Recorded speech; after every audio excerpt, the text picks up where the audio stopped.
নরসিংদীর মনোহরদী উপজেলায় অজু করার সময় বজ্রপাতে মাদ্রাসার ৩ ছাত্রের মর্মান্তিক মৃত্যু হয়েছে। এ ঘটনায় আরো একজন আহত হয়েছেন। রোববার ২১ জুন সন্ধ্যায় উপজেলার পাঁচকান্দি মদিনাতুল উলুম মাদ্রাসা ও এতিমখানায় এ দুর্ঘটনা ঘটে। নিহতরা হলেন জহুরুল ১৫, আবু রায়হান ১৪ ও আবু জাফর ১৫।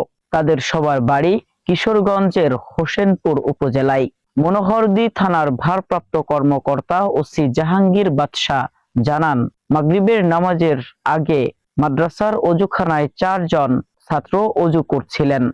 এ সময় বজ্রপাতে তারা আহত হন। পরে তাদের আহত অবস্থায় উদ্ধার করে শিবপুর উপজেলা স্বাস্থ্য কমপ্লেক্সে নেওয়া হলে কর্তব্যরত চিকিৎসক ৩ জনকে মৃত ঘোষণা করেন। এ ঘটনায় শিবপুর উপজেলা স্বাস্থ্য ও পরিবার পরিকল্পনা কর্মকর্তা ডাক্তার মোহাম্মদ মুস্তাইনশির বিল্লাহ বিষয়টি নিয়ে জানান, আহত অপর একজন ছাত্র হাসপাতালে চিকিৎসাধীন রয়েছেন।